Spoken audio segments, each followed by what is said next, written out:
කතංසු ලබතේ පඤ්ඤං ප්‍රඥාව කෙසේනම් ලැබගම්ද? සාදු සාදු සාදු නමෝ තස්ස භගවතු අරහතෝ සම්මා සම්බුද්දස්ස නමෝ තස්ස භගවතු අරහතෝ සම්මා සම්බුද්දස්ස නමෝ තස්ස භගවතු අරහතෝ සම්මා සම්බුද්දස්ස සාදු සාදු සාදු. ඒ භාග්‍යවත් වූ අරහත් වූ සම්මා සම්බුදු පියාණන් වහන්සේට අපගේ හදපිරි নমස්කාරය වේවා. සාදු සාදු සාදු. සදහවතුනි, තිලෝගුරු අමාමෑණී බුදු පියාණන් වහන්සේ සකල ලෝවැසියන් වෙත මෙත් කරුණාවෙන් දේශනා කොට වදාළ නෛර්යානික ශ්‍රී සද්ධර්මය සෑම හිතසුව පිණිස, නොසේනම් ඔබ සියලු දෙනාගේ හිතසුව පිණිස 24 පැය මුළුල්ලේම විසුරුවා හරින බෞද්ධ රූපවාහිනී නාලිකාවත්, එවැගේම බෞද්ධ ගුවන්විදුලි නාලිකාවත් සමගාමීව ඔබව ආමන්ත්‍රණය කරන ඔබේ වැඩසටහන කතංසු ලබතේ පඤ්ඤං වැඩසටහන අදත් බෞද්ධ රූපවාහිනිය සහ ගුවන්විදුලිය සමගාමීව මෙලෙසින් ආරම්භ කරන්නට මේ උදෑසන අප සූදානම් වන්නේ.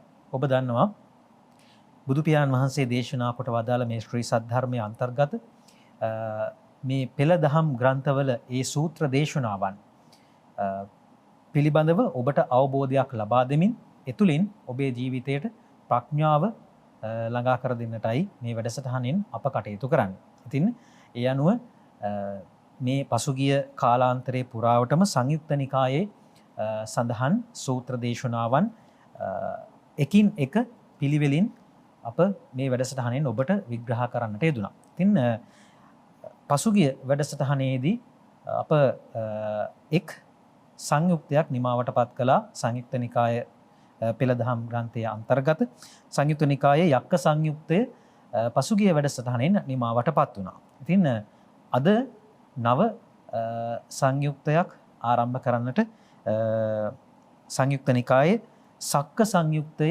ආරම්භ කරන්නට තමයි අද දවසේදී අප සූදානම් වන්නේ. ඉතින් සංයුක්ත නිකායේ සක්ක සංයුක්තයේ සොවීර වග්ගයේ සොවීර සූත්‍රය තමයි අද වැඩසටහනෙන් අප සාකච්ඡාවට බඳුන් කරන්නේ. මේ සොවීර වග්ගයේ පළමු වන සූත්‍ර දේශනාව ලෙසින් තිලෝගුරු අමාමෑණී බුදු පියාණන් වහන්සේ සහ දෙවිවරුන් අතර සිදුවුණු ඒ යම් කිසි සිදුවීම් මාලාවක් පිළිබඳව තමයි මේ සෑම සූත්‍රයකම වාගේ අන්තර්ගත වන්නේ. ඉතින් ඒ අනුව අද මේ සොවීර සූත්‍ර දේශනාවෙන් මේ සොවීර වග්ගය ආරම්භ කරමින් මේ සියලු කාරණා අපට කියා පැහැදිලි කර දෙනු පිණිස බොහොමත්ම ගෞරවයෙන් වැඩමවා වදාලා කොළඹ 7 ආර්.ජී. සේනානායක මාවතේ ශ්‍රී සම්බෝධි මහා විහාරාධිපති මෙන්ම සම්බෝධි විහාරස්ථානයට අනුබද්ධිත දිවයිනේ අනෙකුත් සිද්ධාස්ථානයන්හි විහාරස්ථානයන්හි අධිපතිත්වයේ හොබවන එලෙසින්ම එංගලන්තයේ ලන්ඩන් නුවර ප්ලාස්ටෝව්හි ශ්‍රී සම්බෝධි බෞද්ධ භාවනා මධ්‍යස්ථානාධිපති බෞද්ධ මාධ්‍යාලයේ ගරු සභාපති මෙන්ම මේ විහාරස්ථානය කේන්ද්‍ර කරගනිමින් සෑම සෙනසුරාදාවකම ක්‍රියාත්මක වන ශ්‍රී ලංකාවේ ප්‍රථම ඉංග්‍රීසි දහම් පාසලේ වත්මන් විදුහල්පති ධූරීන අවසරයි පූජනීය බොරලන්දේ වජිරඥාන අපේ නායක ස්වාමීන් වහන්සේව අපි බොහොමත්ම ගෞරවයෙන් নমස්කාර පූර්වකව වැඩසටහන වෙනුවෙන් පිළිගන්නවා. අවසරයි නායක ස්වාමීන් වහන්සේ. සාදු සාදු සාදු. සදහවතුනි, ඔබ දන්නවා මේ වැඩසටහනේ කොයි ආකාරයෙන්ද මේ වැඩසටහන දියත් වෙන්නේ කියන කාරණාව අපේ නායක ස්වාමීන් වහන්සේ ඒ දිනයට අදාළ සූත්‍ර දේශනාව තෝරාගෙන පෙළ දහමේ සඳහන් ආකාරයට මේ සූත්‍ර දේශනාව අපට පැහැදිලි කර දෙනවා. ඉන්නතුරුව ඔබට පැහැදිලි වන ආකාරයෙන් මේ සූත්‍ර දේශනාව සුමට ස්වරූපයෙන් සහ අටුවා ග්‍රන්ථවල ඇතුළත් කරුණු කාරණාත් ගෙනහැර පාමින් නායක ස්වාමීන් වහන්සේ මේ කරුණු කාරණා අපට තවදුරටත් පැහැදිලි කර දෙනවා. ඉන්පසුව මේ සූත්‍ර දේශනාවෙන් අපේ ජීවිතයට උකහාගත හැකි උපදෙස් මොනවාද, අවවාද මොනවාද කියන කාරණාව පිළිබඳව අපේ ජීවිතේ හැඩවගස්වා ගන්නට අපි මේ සූත්‍ර දේශනාවෙන් ගත යුත්තේ මොනවාද කියන කාරණාව පිළිබඳව නායක ස්වාමීන් වහන්සේ අපට පැහැදිලි කර දෙනවා. ඉතින් එනිසා අදත් ඒ අනුව අපි දැන් බොහොමත්ම ගෞරවයෙන් අපේ නායක ස්වාමීන් වහන්සේට ආරාධනා කරනවා මේ සංයුක්ත නිකායේ සක්ක සංයුක්තයේ ආරම්භ කරමින් සොවීර වර්ගයේ සොවීර සූත්‍ර දේශනාව පිළිබඳව අපට පැහැදිලි කර දෙන හැටියට අවසරයි නායක ස්වාමීන් වහන්සේ. සාදු සාදු සාදු. ගෞරවනීය පූජනීය මහා සංඝරත්නයන් අවසරයි වාසනාවන්ත පින්තුනි. අද අපි කතා කරන්නේ සක්ක සංයුත්තේ. ඒ කියන්නේ සංයුත්ත නිකායේ 11 වන සංයුත්තය තමයි සක්ක සංයුත්තය කියන්නේ. අපි ගොඩාක් වෙලාවට සක්‍ර දේවීන්ද්‍රය පිළිබඳව නිරන්තරයෙන්ම කාරණා විමසනවා. ධර්ම ශ්‍රවණය කරනකොට සක්‍ර දේවීන්ද්‍රය ගැන ගොඩාක් අහනවා. එහෙමයි. ඒ වගේ තමයි අපේ පින්නතුන් ගොඩාක් සක්‍ර දේවීන්ද්‍රය ගැන තොරතුරු දන්නවා. අද අපි පෙළ දේශනාවට අනුව ඒ සක්‍ර දේවීන්ද්‍රයාත් එක්ක එකතු වෙලා එකට කටයුතු කරන තවත් දෙවිවරු ඉන්නවා. එහෙමයි. ඒ වගේ දෙවි අතවැසි දෙවි කෙනෙක් තමයි පළවෙනි සූත්‍ර දේශනාවට එහෙම නැත්නම් සුවීර වර්ගයේ සුවීර කියලා කියන දේව පුත්‍රයා එහෙමයි. සම්බන්ධව තමයි අද ඒ ඇතිවන සක්‍ර දේවේන්ද්‍රයාත් ඒ වගේම සුවීරත් අතර සිද්ධ වෙන සංවාදයක් තමයි අද අපි මේ සූත්‍ර දේශනාව තුළින් සාකච්ඡා කරන්නේ. ඒ වගේම සක්‍ර දේවේන්ද්‍රයා පිළිබඳව තොරතුරු ඇතුළත් වෙනවා මේ සූත්‍ර දේශනාව තුළ විශේෂයෙන්ම අට කතාවේ. ඒ නිසා අට කතාවත් ආශ්‍රය කරගෙන අටුවා දේශනාවත් ආශ්‍රය කරගෙන මේ සූත්‍ර දේශනාව අපි සාකච්ඡා කරමු. මේ තුල ඊටාම වටිනා ධර්ම කාරණා ගැඹෙලා තිනවා. ඒ ධර්ම කාරණාත් අපි අපේ ජීවිතවලට ඒක රාශි කරගන්නේ කොහොමද? විශේෂයෙන්ම සක්‍ර දේවේන්ද්‍රයා ඒ සක්විති එහෙම නැත්නම් සක්‍ර දේවේන්ද්‍රයා බවට පත් උනේ පූර්වාත් භාවයන් වල පුරා පින් කරලා තියෙන නිසා. එහෙමයි සර්. ඒ නිසා අපි භාග්‍යවතුන් වහන්සේ දේශනා කොට වදාලා විශේෂයෙන්ම සක්කච්ඡන් දානං දත්තා සක්කෝ හෝති. ඔය වගේ සකස් කරලා දන් දුන්නාම සක්‍රයාට වගේ සම්පත් ලැබෙනවා කියලා. එහෙමයි. ඔන්න ඔය වගේ ගොඩාක් කාරණා තියෙනවා. විශේෂයෙන්ම සප්ත වත පද කියලා සූත්‍ර දේශනාවක් තියෙනවා. ඒ දේශනාව තුළ සඳහන් වෙන්නේ සක්‍ර දේවේන්ද්‍රයා සක්‍රත්වයට පත් වෙන්නට පුරපු වත් පිළිවෙත් වතාවත් පිළිබඳව වතාවත් 7ක් පිළිබඳව සඳහන් වෙනවා. ඉතින් එවැනි ඊටා වටිනා ධර්ම කාරණා අපේ ජීවිතවලට ඒක රාශි කර ගන්නට පුළුවන්කම ලැබෙනවා. ඒ වගේම මෙලෝ ජීවිතය අපි මනුෂ්‍ය ජීවිතයක් මේ විදිහට ගත කළා දිව්‍ය ආත්මභාවයක් වගේ මේ ජීවිතය ගත කරන්නට අපිට අපි කියන්නේ අර දෙවියෙක් වගේ ජීවත් වෙනවා කියලා නේද? ඒ නිසා අන්නේ වගේ සක්‍ර දේවේන්ද්‍රයා ඒ දේවත්වයට පත් උනේ කෙසේද? එවැනිව මේ ජීවිතේ අපිට දානෙන් ආනිසංස ලබා කරගන්න කොහොමද? මේ විදිහට මේ ජීවිතය තුළ එහෙම නැත්නම් මනුෂ්‍ය ජීවිතය තුළ සක්‍ර දේවේන්ද්‍රයා සිද්ධ කරගත්ත පින්කම් නිසා තමයි පුණ්‍ය කර්මයන් නිසා තමයි ඒ සක්‍ර දේවේන්ද්‍රයා බවට පත් වෙන්නට හැකියාව ලැබුණේ. සම්මා සම්බුද්ධ ශාසනයක සක්‍රත්වයට පත් වෙන්නේ එක දෙවි කෙනෙක් පමණයි. ඒ නිසා තමයි සක්විති හජ කියලා කියන්නේ සක්‍ර දේවේන්ද්‍රයා කියලා කියන්නේ. ඉතින් අපි බලමු මේ පළවෙනි සූත්‍ර දේශනාව තුළ කොහොමද සක්‍ර දේවේන්ද්‍රයාත් ඒ වගේම සුවීර දේව පුත්‍රයාත් අතර සිද්ධ වෙන සංවාදය මොකක්ද කියලා. සූත්‍ර දේශනාව ආරම්භ වෙන්නේ මේ ආකාරයට. මා විසින් මෙසේ අසන ලදී එක් කලක භාගතුන් වහන්සේ සවැත් නුවර සමීපයේහි ජේතවන නම් වූ අනේපිඩ සිටුහුගේ ආරාමයේහි වැඩවසන සේක. එකල්ලි භාග්‍යවතුන් වහන්සේ මහණෙනි භික්ෂුන් නැමතෝ සේක. වහන්සේයයි ඒ භික්ෂුහු භාග්‍යතුන් වහන්සේට පිළිවදන් ඇසූහ.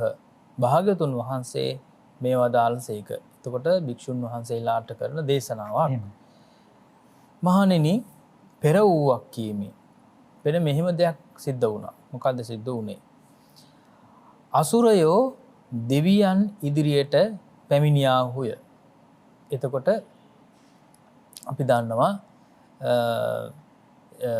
දිව්‍යාත් භාවයන් තුළ එහෙම නැත්නම් දිව්‍ය ලෝකේ අසුර දෙවිවරුත් ඉන්නවා.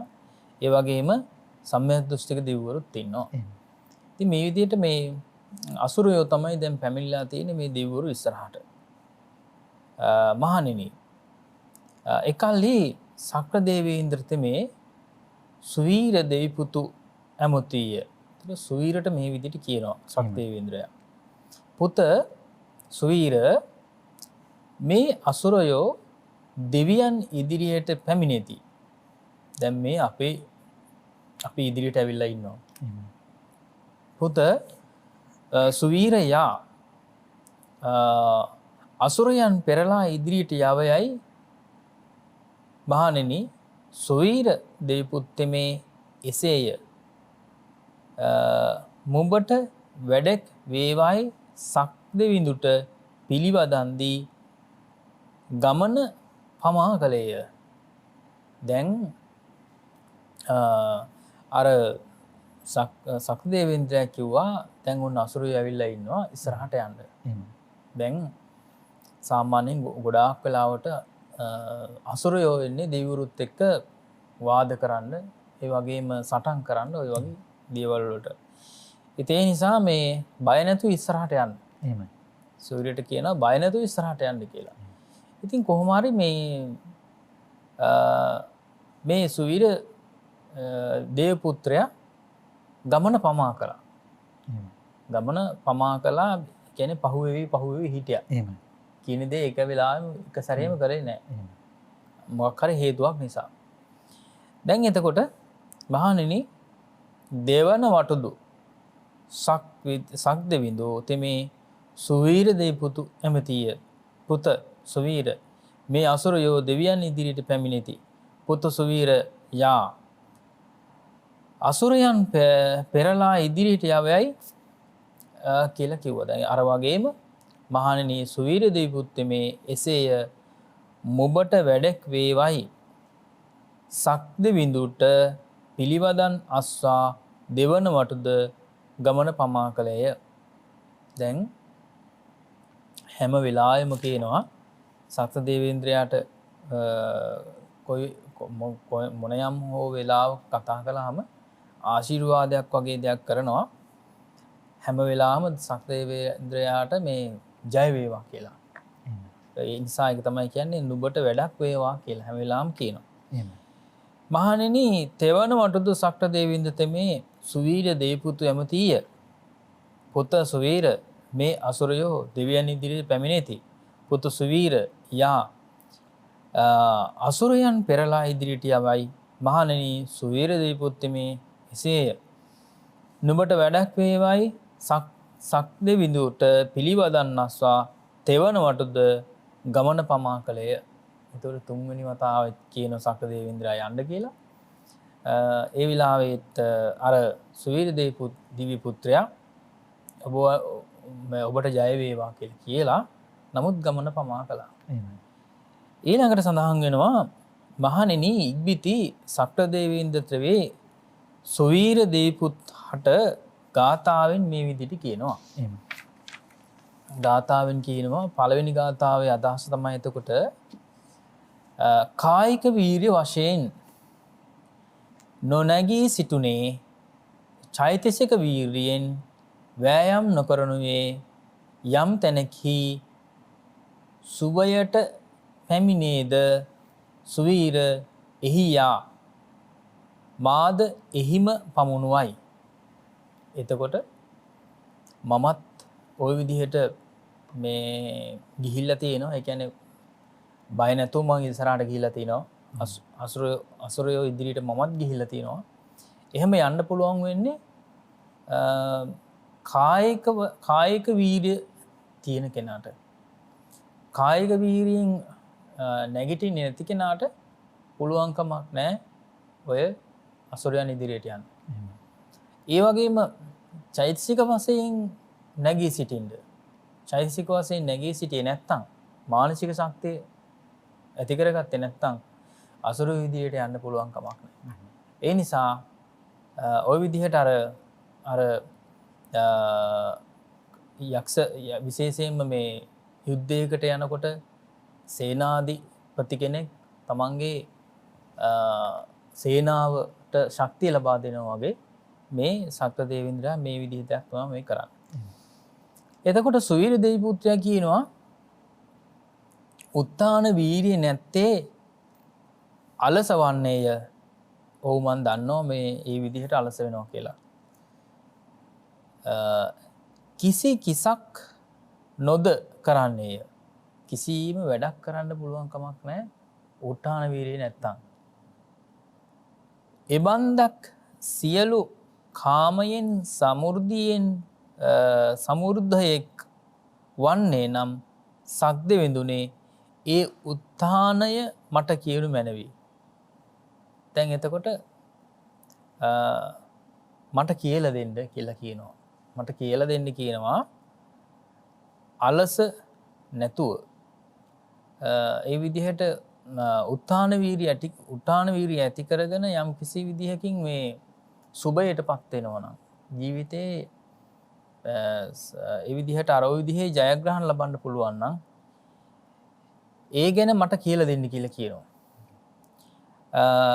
නොහොත් අතිශයින් සැපසේ වැඩේද සුවීර එහි.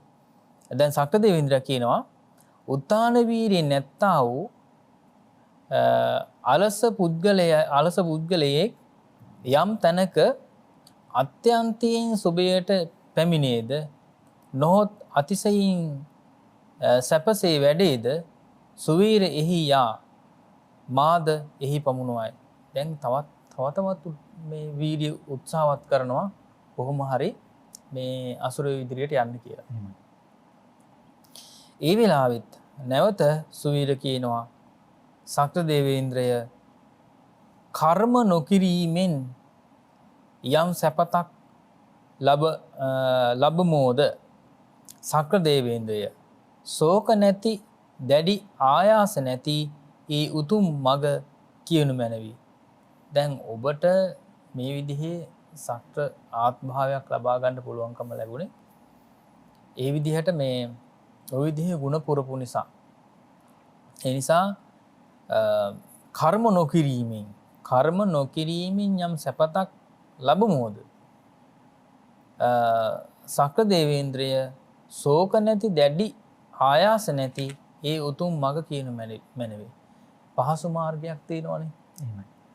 දැන් මේ බය නැතුව ඉස්සරහට යන්න පුළුවන්කම ලැබෙන බය නැතිව ඉදිරියට යන්න පුළුවන් යම් කිසි විදිහකින් මේ හොඳ කර්ම තියෙනවනේ. යහපත් කර්ම තියෙනවනේ. යහපත් මගක් තියෙනවනේ. ඒක ඔබ ගියේ මග අපිටත් යන්න ඕනේ. ඒ නිසා ඒ මග කියලා දෙන්න කියලා කියනවා. ඒ වෙලාවේ සක්‍ර දේවේන්ද්‍රයා කියනවා කිසි පුද්ගලයෙක් කිසි තැනෙහි ජීවත් නොවේද කෘෂි වනයක් ආදී කියලා මෙතන කියන්නේ මේ කර්ම නොකිරීමෙන් පැමිණිය යුතු එබඳු තැනක් ඉඳින් ඇද්ද ඒ මග නිර්වාණයේ මගමය සුවීර එහියා මාද එහිම පවුණුවයි. එතකොට කියනවා යම් කිසි විදියකින් මේ තමන්ගේ ජීවිකාව පවත්වනකොට ගොවිතැන් හරි කරන්න ඕනේ. ජීවිතේ යහපත් කරගන්න නම් ජීවිතේ සරි කරගන්න නම් ජීවිතේ සතුටින් ගත කරන්න නම් කෘෂි කර්මාන්තය හරි කරන්න ඕනේ. එහෙමයි. නේද? ඒකයි මෙතන කියන්නේ කෘෂි වණියක් ආදී කියලා. එහෙමයි. එතකොට වණේ කියලා කියන්නේ වෙළඳාමනේ. එහෙමයි. නේ? ව්‍යාපාරය කියලා කියන එකනේ. එතකොට ඒ වගේ දෙයක් හරි කරන්න ඕනේ තමන්ගේ ජීවිතේ රැක ගන්න. නමුත් නිවන් මඟ ගමන් කරනකොට එහෙම දෙයක් කරන්න අවශ්‍ය නැහැ. ඒතර නිවනටපත් වුණාට පස්සේ නේද? නිවනටපත් වුණාට පස්සේ නැවත නූපදීම කියලා කියන தත්ත්වයටපත් වුණාට පස්සේ ඔය වගේ දේවල් ආයෙ කරන්න ඕනේ නැහැ කියලා කියනවා. මහණෙනි, ඒ සක්දෙව් රජතෙමේ නම් සිය පින්ඵල නිසා ජීවත් වන්නේ තව්තිසා වැසි දෙවියන් පිළිබඳ ඉසුරු බව හා අධිපති බව ඇති රජය කරන්නේ උත්ථාන වීරිය පිළිබඳ ගුණ කියන්නෙක් වෙයි. එතකොට දැන් මේ තව්තිසා දිව්‍ය ලෝකයේ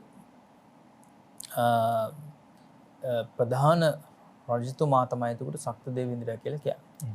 පාලනය කරන්නේ තව්තිසා දිව්‍ය ලෝකයේ පාලනය කරන්නේ සක්‍රදේවේන්ද්‍රයා විසින්. ඉතින් එතකොට ඒ පින්ඵල ගැන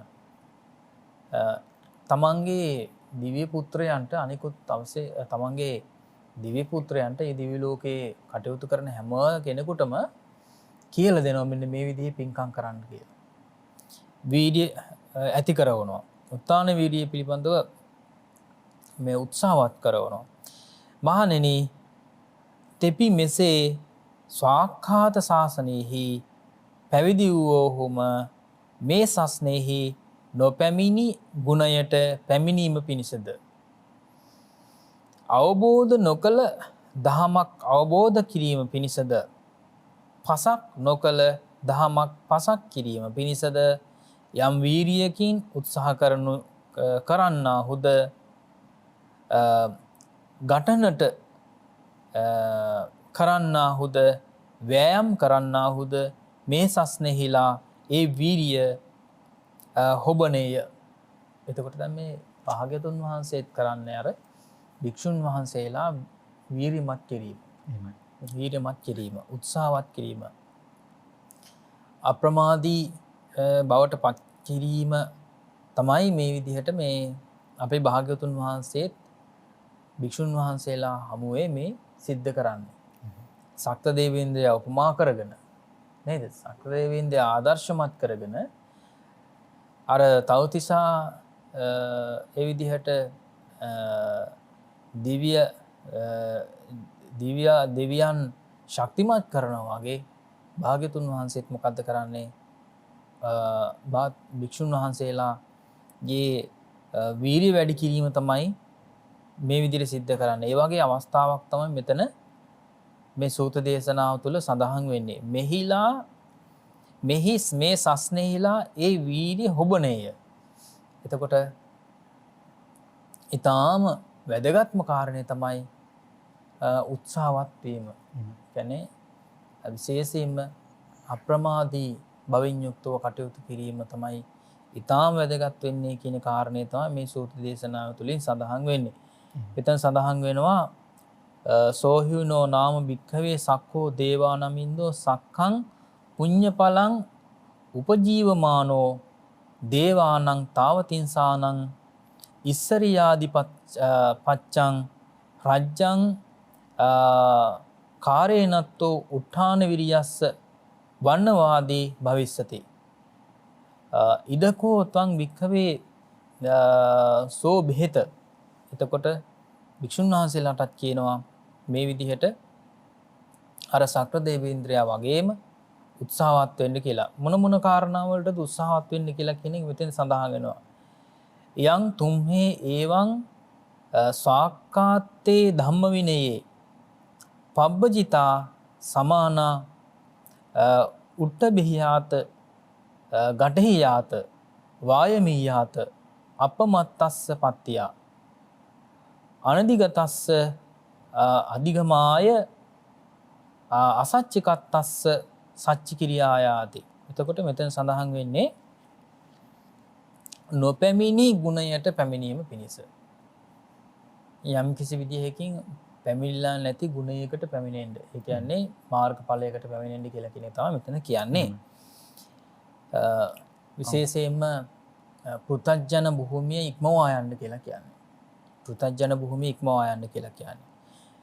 ඒ වගේම තමයි අවබෝධ නොකළ දහමක් අවබෝධ කිරීම පිණිස. අවබෝධ කළ නැත්නම් දහමක් ඒ අවබෝධ කරගන්න කියලා කියනවා. ඊළඟට පසක් නොකළ දහමක් පසක් කිරීම පිණිස ඔය හැම කාරණයකම කියන්නේ මොකද්ද? ඒ විදිහට මාර්ගඵල පිළිවෙලට පත් වෙන්න කියලා කියන එක තමයි කියන්නේ. ඊළඟට උත්ථාන වීර්යයෙන් යුක්තව තමයි මේ ගමන් මාර්ගයේ ගමන් කරලා ජයග්‍රහණය කරන්න පුළුවන්කම ලැබෙන්නේ. දැන් අර අසුරයෝ කියලා කියන්නේ විශේෂයෙන්ම දෙවියන්ට ප්‍රතිවිරුද්ධ කොටසක් නිසා හැම අවස්ථාවකදීම ඒ කටයුතු කළේ දෙවියන් සමග වාද කිරීම, දෙවියන් සමග එකට එක කිරීම නේද? ඒ නිසා විශේෂයෙන්ම කෙලෙස් ප්‍රතිවාදීන් ජය ගන්නා ආකාරය තමයි භාග්‍යතුන් වහන්සේ මේ භික්ෂුන් වහන්සේලාට අවවාද කිරීමක් තමයි මේ වෙලාවේ සිද්ධ කළා තියෙන්නේ. භික්ෂුන් වහන්සේලා කියලා කියනකොට සිව්වණක් පිරිසම ඒට අයිති වෙනවා. සිව්වණක් පිරිසම ඒට අයිති වෙනවා භාග්‍යතුන් වහන්සේගේ අනුශාසනාව ශ්‍රවණය කරලා ඒ தത്വයට පත් වීමේ වැදගත්කම තමයි මෙතන මේ සූත්‍ර දේශනාව තුළින් අපිට පැහැදිලි වෙන්නේ. එහෙමයි. හිතවතුනි තිලෝගුරු බුදු පියාණන් වහන්සේ තමන් වහන්සේ විසින් අවබෝධ කරගත් මේ උතුම් වූ ශ්‍රී සද්ධර්මය සිව්වණක් පිරිසට නැත්නම් භික්ෂු භික්ෂුණී උපාසක උපාසිකා සිව්වණක් පිරිසට මේ ධර්මයේ බෙදා හදා දෙද්දී නිරන්තරයෙන්ම උපමා රූපක උපයෝගී කරගත්තා. ඉතින් මේ සූත්‍ර දේශනාවත් එලෙසින්මයි බුදු පියාණන් වහන්සේ පෙර සිදු වූ සිදුවීමක් ගෙනහැර පාමින් තමන්ගේ භික්ෂු සංඝයා වහන්සේලාට ලබා දිය යුතු ඒ කාරණාවක් යම්කිසි උපදේශයක් ලබා දුන්නේ ඒ අතීත කතාවක් උපමාවට අරගෙන. ඉතින් ඒ ආකාරයට බුදු පියාණන් වහන්සේ මේ සෑම තරාතිරමකම පුද්ගලයන්ට පැහැදිලි වන ආකාරයට සුදුසු උපමා රූපක යොදා ගනිමින් තමයි දේශනාවන් සිද්ධ කරනු ලැබුවේ. ඒ වගේම ඇතැම් වෙලාවට උන්වහන්සේගේ 이르දි බලයෙන් යම්කිසි මවාපෑම් සිදු කරමින් මේ යනාදී වශයෙන් විවිධ වූ දේශනා ශෛලීන් උපයෝගී කරගෙන තමයි බුදු පියාණන් වහන්සේ මේ ශ්‍රී සද්ධර්මය සිව්වණක් පිරිසට බෙදා හදා දුන්නේ. ඉතින් ඒ අනුව මේ සංයුක්ත නිකායේ සක්ක සංයුක්තය 11 වන කොටස මේ සංයුක්ත නිකායේ සක්ක සංයුක්තය ආරම්භ කරමින් අද අප පළමු සූත්‍ර දේශනාව මේ සක්ක සංයුක්තයේ සුවීර සූත්‍රය පිළිබඳවයි නායක ස්වාමීන් වහන්සේ පෙළ දහම් ග්‍රන්ථයේ අන්තර්ගත කරුණු කාරණා ඇසුරින් ඔබට ඒ සූත්‍ර දේශනාව විග්‍රහ කර දෙන්නට යෙදුනේ. ඉතින් මීට වඩා කරුණු කාරණා තවත් අන්තර්ගත වනවා අට කතාවේ නැත්නම් අටුවා ග්‍රන්ථේ. ඉතින් අපි නායක ස්වාමීන් වහන්සේට ආරාධනා කරනවා මේ හා සම්බන්ධි තවත් මින් ඉදිරියට ගිය කරුණු කාරණා මොනවද කියන කාරණා පිළිබඳව අපට පැහැදිලි කර දෙන හැටියට. අපි බලමු කොහොමද අටුවා දේශනාව තුළ මේ කාරණා සඳහන් වෙන්නේ කියලා. එහෙම. අපිට සඳහන් වෙනවා අභිහසංසෝ ඉදිරියට පැමිණියාහුය කවදා පැමිණියාහුද යම් දවසක බලවත් වූෝ එදාය එහි අනුපූර්ව කතා මෙසේය. දැන් මේ කියන්නේ සක්‍ර දේවේන්ද්‍රයා ගැන. සක්‍ර දේවේන්ද්‍රයා මේ විදිහට අර සක්‍රත්වයට පත් වීමත් සමගම අසුරයෝ පරාජයට පත් කරනවා. ඒ කොහොමද සිද්ධ වුණේ කියන කාරණය සඳහන් වෙනවා. සක්‍රයා මගධ රට මචල ගමේ මගනම් මානවකයා වී පුරුෂයන් 33 දෙනෙකුගෙන යහපත් වැඩ කරන්නේ සප්ත ව්‍රත පද පුරා එහි කාලක්‍රියා කළේ දෙව්ලොව උපන්නේය. එතකොට මේ සක්‍ර දේවේන්ද්‍රයාට හිටිය හරි සමීපයේම හිටපු කල්යාණ මිත්‍රයෝ 33 දෙනෙක් හිටියා. එතකොට ඔව් මගමානවක. එතකොට මගමානවක වෙලා තමයි මචල කියලා ගමේ වාසය කරේ. එතකොට මේ මගමානවක අර 33 දෙනත් එක්ක එකතු කරගෙන සප්ත ව්‍රත පද කියලා වෘතයන් 7ක් සම්පූර්ණ කරනවා. ඒ 33 දෙනත් එක්ක එකතු කරගෙන මොනවද ඒ බලවත් කර්මානුභාවයෙන් සෙසු දේවතාවෝ දස කරුණකින් විශිෂ්ටත්වයට පත් වූ පිරිස සහිත ඔහු දැක ආගන්තුක දේව පුත්‍රයෝ පැමිණියෝයි නේවාසිකයෝ ගණ්ඩපානය සූදානම් කළහ. සක්‍රයා සිය පිරිසට සංඥාවක් දුන්නේය. පින්වත්නි, ගන්ධපානය නොබොන්න. එතකොට බොන ආකාරයේ පමණක් දක්වන්න. දැන් ඔය ඔහු එසේ කළේය. දැන් සක්‍ර දේවේන්ද්‍රයා වෙලා අර ඒ උත්පත්ති ලැබුවට පස්සේ කියනවා ඒ පිරිස දැන් ඔය බොන පිරිසක් ළඟට ගියාට පස්සේ නේද? මද්යපානය කරන පිරිසක් ළඟට ගියාට පස්සේ එන ඕනම කෙනෙකුට ඒක පුරුදු කරනවානේ. අන්න ඒ වගේ දෙයක් රහ බලන්න කියලා. ඔව් රහ බලන්න කියලා කියනවානේ. අන්න ඒ වගේ කරන්න හදනකොට සක්‍රදේවීන්ද්‍රයා එක්ක දැන් අර 33 දෙනක් දැන් දිව්‍ය ලෝකෙ ගියානේ. එහෙම. ඒ පිරිසට කියනවා තරහ කරගන්න එපා, බිව්වෝ වගේ පෙන්වන්න කියලා. බොනෝ වගේ පෙන්වන්න කියලා කිව්වා. බොන ආකාරය පමණක් දක්වන්න කියලා කියනවා. ඔහු එසේ කළාහුය. දේවතාවෝ රන් ඔඩම් වලින් ගෙන්වන ලද ගණ්ඩපානය ඇතිතාක් පානය කොට මත් වූවෝ තැන රන් පොළොවෙහි වැටී නිදන්නාහුය. අර පිරිස ඔක්කොම තැන්තැන්වල බීලා මත් වෙලා වැටිලා ඉන්නවා. එහෙමයි. එතන සඳහන් වෙනවා එතන සඳහන් වෙන්නේ රන් පොළොවෙහි කියලා නේ. එහෙමයි. එතකොට තවතිසා දිව්‍ය ලෝකේ නිර්මාණය වෙලා තියෙන්නේ රන් මිනි වලින්. ඒකයි කියන්නේ. ඒ වගේම එතන සඳහන් වෙනවා නිදන්නාහුය. ඒ තැන්වල වැටලා නිදා ගන්නවා. සක්‍රයා පුතා විසින් නසන ලද තැනැත්තියගේ දරුවන් ගනිවුයි ඔවුන් පාවලින් ගෙන මහාමේරු පාමුලට වීසි කරවීය.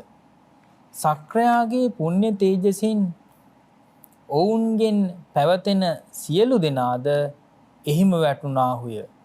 ඔවුහු මහාමෙර මැදකල්හි සිහිය ලැබ පියවරුණේ අපි සුරාපානය නොකළෙමුයි කීහ.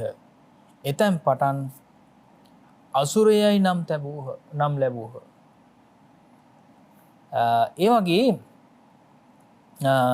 සුරාපානය නොකළෙමුයි කීහ. එතැන් පටන් අසුරයයි නම් ලැබූහ. ඉක්බිති ඔවුනට මහා මෙරෙහි පහළම තලයෙහි කර්ම ප්‍රත්‍ය ඍතු සමුට්ඨාන සහිත දසදහස් යොදුනෙහි අසුර භවන පහළවිනි. සක්‍රයා ඔවුන් ආපසු හරවා යවා යලි නොඒම පිණිස ආරක්ෂාව තැබීය. ඒ අරභයා කියන ලදේ. දැන් අර බීලා ඒ විදිහට කරපු අය හිටියනේ. ඒ අය තවත් දෙයක් කළා ඒ අය කියනවා දැන් මත් වුණාට පස්සේ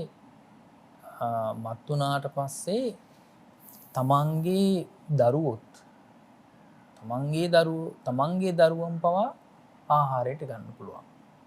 කියන්නේ මත් වුණාට පස්සේ දන්නේ අපි කියන්නේ බයිට් එකට ගන්නවා කියලා අපි කියන්නේ නේද? එතකොට ඒ දරුවා හරි කමන්නේ මරලා අරගෙන කෑමට ඉල්ලනවා. ආහාරයට ඉල්ලනවා. ඒ නිසා මොකද කළේ සක්‍ර දේවේන්ද්‍රයා මොකද කළේ දැන් අර බිමට අර විදිහට ඒ අය බිමට වැටුණාට පස්සේ ගිහිල්ලා පාදයෙන් විසි කරාට පස්සේ නේද පාදයෙන් විසි කරාට පස්සේ ගිහිල්ලා වැටුණා තව පැත්තකට ඒ පැත්තේ ඉන්න කොටස තමයි එතකොට මේ අසුරයෝ කියලා කියන්නේ. එතකොට අර සක්‍ර දේවේන්ද්‍රයාගේ පිරිස ආරක්ෂා හැම වෙලාවම ඒ අයගෙන් ආරක්ෂා කරගත්තා. නමුත් ඒ විදිහට මේ අසුරයෝ නැවත නැවත ওই විදිහට එනකොට දැන් අපි හිතමුකෝ බොන පිරිසක් එනවා කියලා. ඒ වගේ එන පිරිසකින් තමන් ආරක්ෂා කරගන්න තමන් හැම වෙලාවම දෙවියන්ගේ සක්‍ර දේවේන්ද්‍රයාගේ පිරිසට කියනවා මෙන්න මේ අයගෙන් ආරක්ෂා වෙන්න ඕනේ. නේ? මේ අයගෙන් ආරක්ෂා වෙන්න ඕනේ. මෙන්න මේ අය වැරදි දේවල් වලට පොළඹව ගන්නවා. ආන්න එහෙම පොළඹව ගන්න එක සම්බන්ධයෙන් තමයි අර මේ සුවීර දිව්‍ය පුත්‍රයාට අවවාද කළේ උත්හාන වීරිය ඇති කරගන්න හැම වෙලාවෙම වීරියෙන් ඉන්න ඕනේ. එහෙමයි. ඒ වගේ පිරිසක් ඉස්සරහට යනකොට ඒ වැරදි කරන පිරිසක් ඉස්සරහට යනකොට අපේ හොඳ සිහි කල්පනාවෙන් ඉන්න ඕනේ. එහෙමයි. කායික මානසික අර කියවනේ පළවෙනි ගාථාවෙම නේද? කායික වීර්ය සහ මානසික වීර්ය කියලා කියන එක තියෙන්න ඕනේ කියලා ඒ විදිහට කියනවා. ඊළඟ මෙතන ගාථාවක් සඳහන් වෙනවා. ඒ ගාථාවේට අනුව තියෙනවා මෙතන සඳහන් වෙනවා අයෝධ්‍යපුර දෙක අතර පංචවිධ වූ ආරක්ෂාවක් තබන ලදී. එතකොට ඒ ආරක්ෂාව තමයි උරග කරෝටි පයස්ස භාරී ඊළඟට මදන යුතා කියලා කියන ශ්‍රේෂ්ඨ රජවරු 4 දෙනෙක් යොදලා ඉන්නවා අයෝධ්‍යපුරේ ආරක්ෂා කිරීම සඳහා. ඉතින් ආන්නේ වගේ නගර දෙක යුද්ධයෙන් ජය ගැනීමට නොහැකි වීම නිසා ආයුජ්‍යපුර අයෝධ්‍ය නගරය නම් විය. කවදාවත් යුද්ධයක් කරලා ප්‍රතිවාදීන්ට පරාජය කරන්න බැරි කොටසක් තමයි අයෝධ්‍යපුර කියලා කියන්නේ. අයෝධ්‍යාව කියලා කියන්නේ දැන්ට නේද? මේ අයෝධ්‍යාව කවදාවත් පරාජයපත් කරන්න පුළුවන්කම නැහැ. ඒකට හේතුව තමයි තාම දක්ෂ රජවරු 4 දෙනෙක් සතර දිසාවට තබා තියෙනවා. දේව නගරය හා අසුර නගරය වශයෙනි. එතකොට යම් කලෙක අසුරයෝ බලවත් වෙද්ද එවිට දෙවියන් පලා ගොස් දේව නගරයට පිවිස දොර වසාගත් කල්හි අසුරයන් ලක්ෂයකට උව කිසිවක් කිරීමට නොහැකි වේ. අන්න බලන්න හරියට මේ අයෝධ්‍යපුරේ වගේ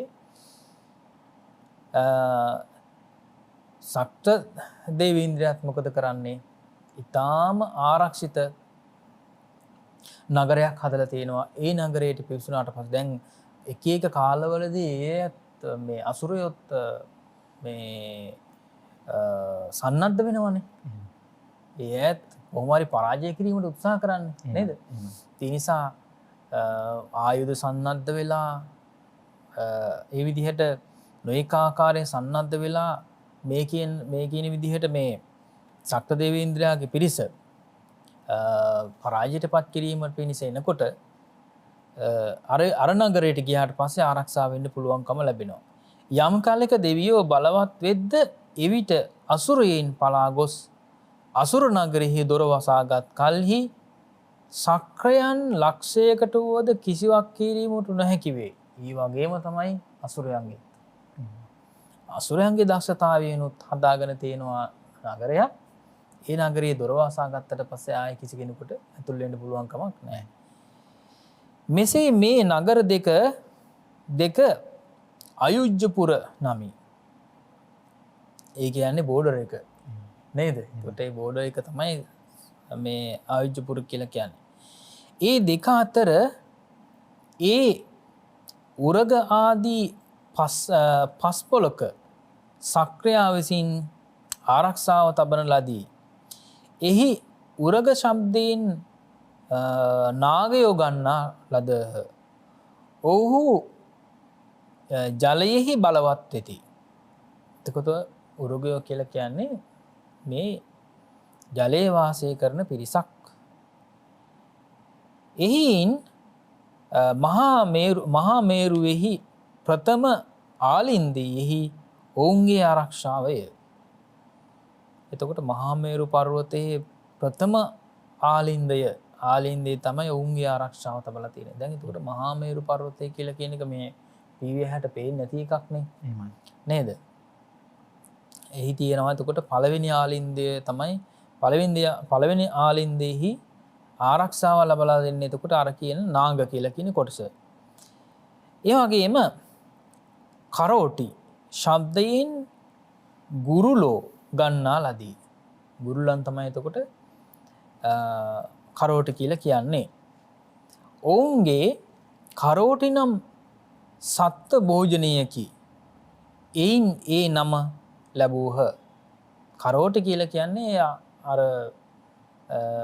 ගුරුලන් ආහාරයට ගන්න ආහාරයක්. ඒ නමින් තමයි එතකොට හඳුන්වලා තියෙන්නේ. දෙවැනි ආලින්දෙහි ඔවුන්ගේ ආරක්ෂාව තියෙනවා. ඊළඟට පයස්ස භාරී ශබ්දයෙන් කුම්භාණ්ඩයෝ ගන්නා ලදී. කුම්භාණ්ඩයෝ කොටස් කියලා කොටසක් ඉන්නවා. ඔව්හු අසුර රාක්ෂයෝය. තෙවැනි ආලින්දෙහි ඔවුන්ගේ ආරක්ෂාවය. ඊළඟට මදනියුත ශබ්දයෙන් යක්ෂයෝ ගන්නා ලදහ. ඔවුහු විසම ලෙස හැසිරෙන යුද්ධකාමීහුය. සතරවැනි ආලින්දෙහි ඔවුන්ගේ ආරක්ෂාවය. චතුරෝ මහන්තා යන්නෙන් මහා රජවරු 4 දෙනා කියන ලදී. පස්වැනි ආලින්දෙහි ඔවුන්ගේ ආරක්ෂාවය. එහින් ඉඳින් අසුරයෝ කෝපවී කැළඹුණු සිත් ඇතිව දේවපුරයට ලංවෙත්. යුදෙහිදු කන්දෙහි යම් පළමු වටකිරීමක් වේද එය උරගයෝ වලක්වත්. ඉතිරි ඒවා පිළිබඳවද මෙසේය. ඒ විදිහට හැම මොහොතකම තියෙන්නේ යුද්ධයක්, ගැටීමක් නේද? එහෙමයි. එතකොට ඒ විදිහට මේ ධර්මය සහ අධර්මය අතර පවතින යුද්ධය. එහෙමයි. එහෙම තමයි හැම තැනකම තියෙන්නේ. ඉතින් මේ උතර සක්‍ර දේවේන්ද්‍රයා විශේෂයෙන්ම තවතිසා දිව්‍ය ලෝකයට ආරක්ෂාව ලබා දෙන මේ කියන කන්ද මුල් කරගෙන තමයි මේ ආරක්ෂාව 4 ආකාරයකින් තබලා තියෙන්නේ. ඒකට අපි සඳහන් වෙනවානේ මේ පළවෙනි දිව්‍ය ලෝකය පිහිටලා තියෙන්නේ අර විදිහට මේ විශේෂයෙන්ම මහා මේරු පර්වතයේ ඉහළින්. එතන මහා මේරු පර්වතයේ මුදුනේ ඉඳලා යොදුන් 100ක් ඉහළින් තමයි පළවෙනි දිව්‍ය ලෝකයේ පිහිටලා තියෙන්නේ. ඒ කියන්නේ මේ කියන්නේ එතකොට යොදුනක් කියලා කියන්නේ සතපුම් 16ක්, සතපුම් 16ව 100ක් 1600ක් නේ. සතපුම් 9ෙන් ගත්තොත් 1600ක් ඉහළට ගිහිල්ලා බැලුවොත් ඔන්න පළවෙනි දිව්‍ය තලයේ පිහිටලා තියෙනවා. ඕන කෙනෙකුට බලන්න පුළුවන් නේද? ඒ අසුරයෝ ආයු, වර්ණ, යස, ඓශ්චර්ය, සම්පත් වලින් තාවතින්සය හා සමවේමය. එතකොට අසුරයෝ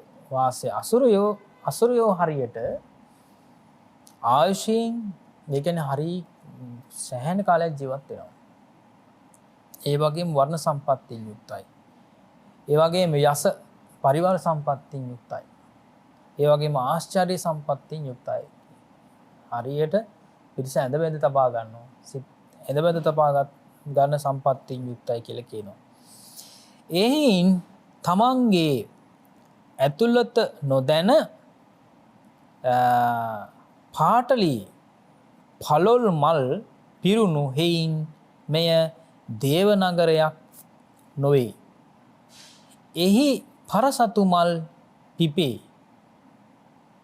මෙහි වූ කලී චිත්‍ර පාටලීය. මහලු සක්‍රියා විසින් සුරා පොවා අපි රවටන ලද්දමෝ වෙමු.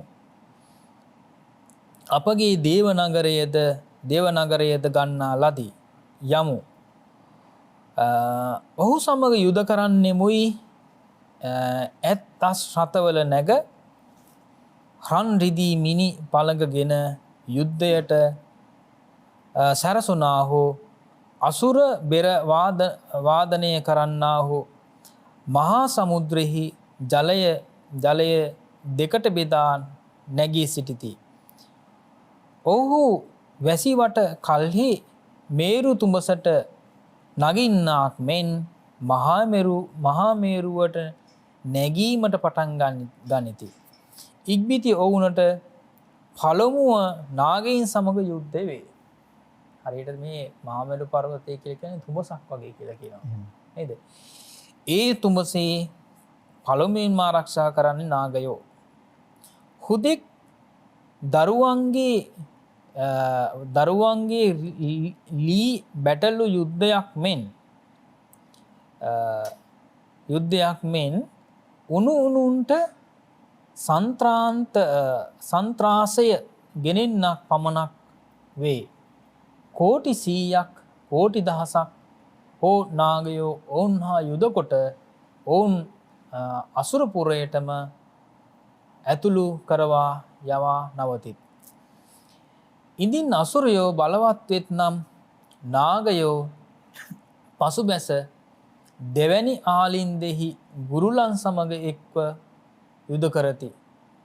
ගුරුලු ආදීන් අතරද මේ ක්‍රමයමය. යම් දවසක අසුරයෝ ඒ පස්තැනම මර්ධනය කරත් නම් එවිට සම්පින්ඩිත වූ කැටි වූ ඒ පංච බලයම පසුබසි. ඉක්බිති රජවරු 4 දෙනා ගොස් සක්‍රයාට එපවත් දක්වති. සක්‍රයා ඔවුන්ගේ වචනය අසා යොදුන් 150ක් වූ වෛජයන්ත රථයට නැග තමාම හෝ යයි. එක් පුතෙකු හෝ යවයි. මේ අවස්ථාවේ පුත්‍රයා යවනු කැමැත්තේ තාත සුවීර ආදී පැවසීය. එතකොට එක පුතෙක් තමයි සුවීර කියලා කියන්නේ. සක්‍ර දේවේන්ද්‍රයාගේ. ඒවං බද්ධන්තවාපිකෝ ඒවං හේතු බද්ධන්තං තව ඉතිකෝ. එසේ වේවායි ඔබට යහපතක් වේවායි පමාදං අපමාදේශය ප්‍රමාද කළේය. අප්සරා ගණයා විසින් පිරිවරන ලද්දේ පළලින් සැටයුදුන් වූ රුවන් මහා වීදියට බැස නැකත් කෙලිමින් නඳුන් වන ආදීෙහි සැරිසරනුයි අර්ථයයි. එතකොට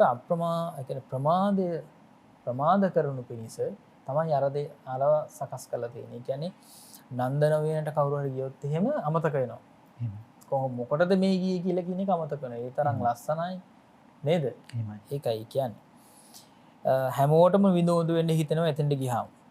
එතකොට ප්‍රමාද බහුල වෙනවා. එහෙමයි. ප්‍රමාද බහුල කෙනෙක් බවට පත් වෙනවා. උත්සාහ නොකරමින් වෑයම් නොකරමින් අලසවන්නේය. එතන සඳහන් කරනවා කිසිදු වැඩක් නම් නොකරන්නේය. සියලු කාමයන්ගෙන් සමෘද්ධ වන්නේ නම් සක්‍රය දේව ශ්‍රේෂ්ඨය මට ඒවන් දක්වනු මැනවි. පවසනු මැනවි කියනු මැනවියි.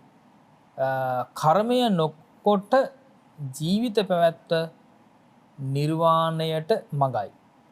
එතකොට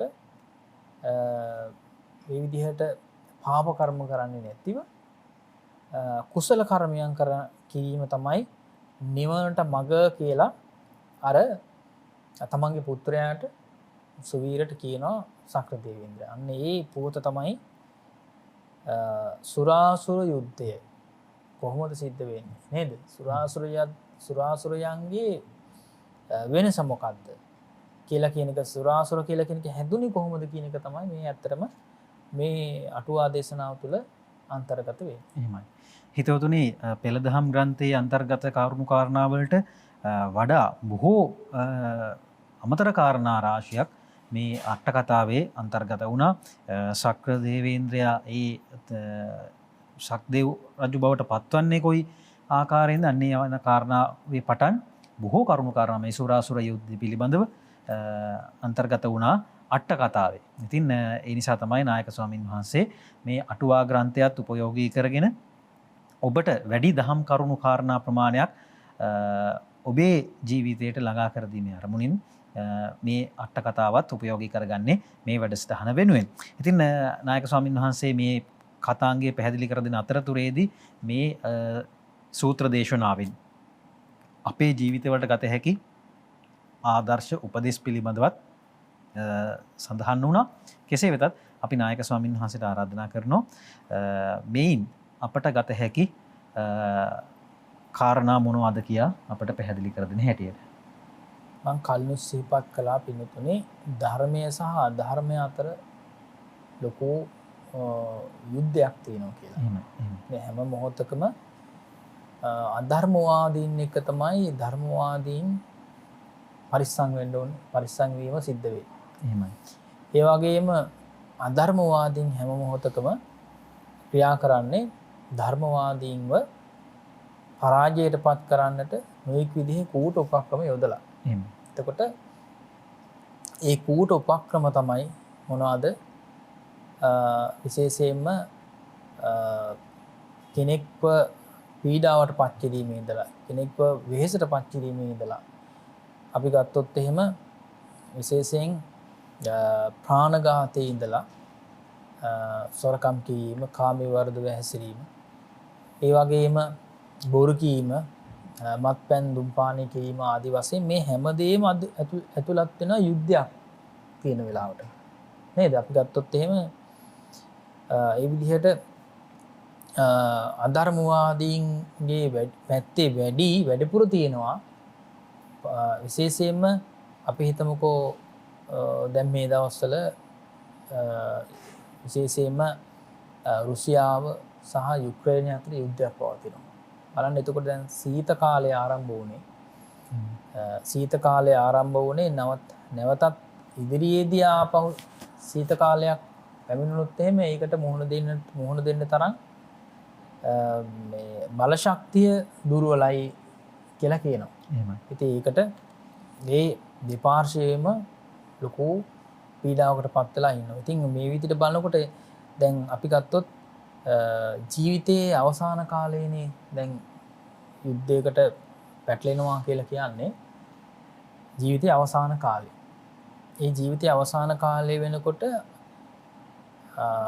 සේනාධිනායකයෙක් හැටියට, යුද්ධයේ මෙහෙවන කෙනෙක් හැටියට, ප්‍රධානය හැටියට අර අයගේ සතුට ඇති කිරීම සඳහා නොයෙක් දේවල් කරන්න වෙනවා. නොයෙක් පහසුකම් සලසන්න වෙනවා නේ. එහෙමයි. එතකොට අපි දන්නවා හිට්ලර් වගේ අය ඒ වගේ තමන්ගේ සෙබළුන් සතුටටපත් කිරීම සඳහා නොයෙක් විදිහට කාමයෙන් සතුට කරන්න නේ, ඊළඟට මත්පැන් වලින් සතුට කරන්න, මේ ඒ වගේම ওই විදිහට නොයෙක් දේවල් කරලා තියෙනවා. ඉතින් ඒවා ඒ විදිහට ඒ වැරදි පූර්වාදර්ශ නිසා එක හිතක් කෙනෙකුගේ වෛරයෙන්, ක්‍රෝධයෙන් තෙත්තුනහම, එහෙම නැත්නම් අපි හිතමු කෙනෙක්ව පරාජයට කරලා, එහෙම නැත්නම් රටක් පරාජයට පත් කරලා තමන්ගේ ග්‍රහණයට, තමන්ගේ පාලනයට නතු කරගන්න ඕනේ කියලා කල්පනා කළොත් එහෙම නේද? ඒතර අධිරාජ්‍යයක් විදිහට තමම ලෝකයෙන් පාලනය කරන්න ඕනේ වගේ අදහසක් පහළ කරගත්තොත් එහෙම කොයි තරම් පිරිසක් ඒ තුලින් පීඩාවට පත් වෙනවද කියන එක තමයි මෙතෙන් අපිට පැහැදිලි වෙන්නේ. ඉතින් ඒ தത്വයට තමයි අපි උපදින ආත්මභාවයක් පාසාම දැන් මේ මුහුණ පාන නේද? ඉතින් ඒ නිසා හැමෝටම දැන් මේ අරගල කරන්න වෙලා තියෙන අරගලය කියලා කියන්නේ එක තැනක තියෙන අරගලයක් නෙවෙයි. හැම තැනකම තියෙන අරගලයක්. ආහාර සොයා ගැනීම ඉඳලා අපිට අවශ්‍ය දේවල් සම්පාදනය කරගන්න තැන ඉඳලා ඒ හැම දෙයක්ම ඉල්ලනවා මේ. නේද? ඒ ඉල්ලීම අපිට මේවත් දියව කියලා ඉල්ලනවානේ. ඒ හැම එතකොට තමන්ට තමන් අවශ්‍යතාවයන් සම්පූර්ණ කර ගැනීම වෙනුවට විශේෂයෙන්ම එහෙම මේ කටයුතු කරන්නේ නැතුව දැන් මෙතන සඳහන් වෙනවානේ වීරිය වඩන්න කියලා තමන්. එහෙමයි. නේ? තමන් වීරිය වඩන තැනට එන්නේ. තමන්ගේ අවශ්‍යතාවයන් තමා සපුරා ගන්න තැනට આવොත් තමයි නිවන් මඟ ගමන් කරන්න පුළුවන්කම ලැබෙන්නේ කියන එක තමයි මෙතෙන්දි සඳහන් වෙන්නේ. ඒ නිසා විශේෂයෙන්ම කෙනෙක් අර ඒ විදිහට කෙනෙකුට අවශ්‍ය නම් බලය කියලා කියන එක රැක ගන්න හැමෝම මේකට යොදා ගන්න. ඒ පුද්ගලයන් කැමති කරගෙන ඒ පුද්ගලයන්ට වැටුප් ගෙවලා හරි නේද? මොන හරි දේවල් දීලා අවශ්‍ය දේවල් දීලා කොහොම හරි බලන්නේ තමා සන්තකේ තියාගන්න. ඉතින් ඒ වගේ දෙයක් තමයි ලෝකයේ පවතින නිසා. ඒ නිසා තමයි අපි මේ පුරාණ රජදරුවන්ගේ ඉඳලා මේ දක්වාම නොයෙකුත් විදිහේ අරගල වලට පැටලිලා 30 වසරක් තිස්සේ පැවති යුද්ධේ කාලයේදීත් ඒ විදිහට යුද්ධෙන් බැට කාලා තාමත් මේ සසර ගමන් කරන්නේ නේද? එහෙමයි. ඒ නිසා මේ සසර ගමන නිමා කරගන්න නම් උත්හාන වීර්යයෙන් යුක්තව අප්‍රමාදීව කටයුතු කිරීම තමයි ඊටම වැදගත් වෙන්නේ. උත්හාන වීර්යය කියලා මෙතනින් සඳහන් වෙන්නේ අප්‍රමාදය කියලා කියන මෙතනින් කියන්නේ විශේෂයෙන්ම ධර්මානුකූල බැලුවොත් එහෙම සතර සතිපට්ඨානය. සිහිය කියලා කියන එක තමයි අප්‍රමාදය කියලා කියන්නේ. එතකොට අප්‍රමාදයේ සමානයි සිහිය කියලා කියන වචනෙට. උත්හාන වීර්යය කියලා කියන එක සමානයි සිහිය කියලා කියන වචනෙට. එතකොට කෙනෙකුට සතර සතිපට්ඨානයේ හැසිරෙනවා නම් තමයි තමා ජය ගන්න පුළුවන්කම ලැබෙන්නේ. සියලුම දෙනා ජය ගන්න පුළුවන්කම ලැබෙන්නේ. තමන් අවබෝධ කරගත්තා මම කියලා කෙනෙක් නැහැ කියලා අවබෝධ කරගත්තා නේද? එතකොට මිත්‍යා දෘෂ්ටි කියලා කෙනෙක් සක්කාය දිට්ඨිය කියලා කෙනෙක් නැති කර ගැනීම තුලින් අජ්ජත් බහිද්ධ කාය නේද? අජ්ජත් කාය සහ බහිද්ධ කාය කියලා කියන එක දෙකම අවබෝධ කරගත්ත දාට අනාත්මයි කියලා කියන ලක්ෂණය අවබෝධ කරගත්ත දවසට තමයි අර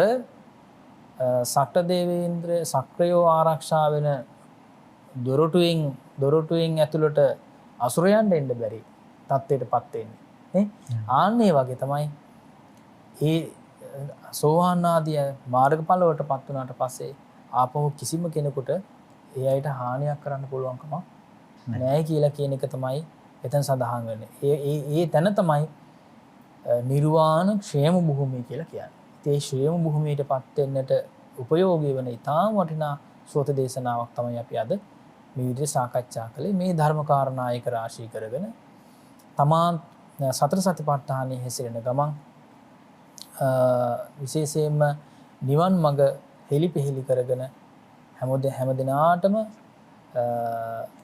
විශේෂයෙන්ම ජාතියක්, ජරාවක්, ව්‍යාධියක්, මරණයක්, ශෝක, පරිදේවාදී සියලුම දුක් වලින් මිදලා ලබන උතුම් වූ සදාකාලික සැනසීම වන නිර්වාණ ධාතුව අවබෝධ කරගන්නට මේ පින් කුසල් හේතු වාසනා වේවා හැම දිනාම අදිෂ්ඨාන කරගන්න. සාදු සාදු සාදු.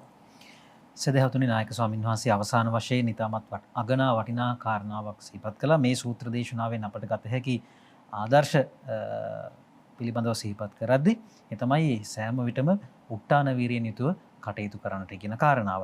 අපි ලෝකෝත්තර අංශය ගැන සලකන්නට කලින් අපි දැන් අද වර්තමානයේ හැටියට අපි ලෞකික පැත්ත ගැන බැලුවොත් මේ අද වර්තමානයේ අප මොහොතට දීලා තියෙන තත්වයෙන් ගොඩ එන්නත් ඔබට උත්තාන වීරය අවශ්‍ය වෙනවා. ඒ නිසා අපි නිරන්තරයෙන්ම සිහිපත් කරනවා. දැන් අප මොහොන දෙමින් ඉන්න තත්ත්වය පිළිබඳව ඔබ හදාකාරයෙන්ම දන්නවා. ඉතින් අපි සියලු දෙනා එකවන්ව ඒකරාශී වෙලා මේ තත්ත්වයෙන් ගොඩ එන්න කටයුතු කරමු.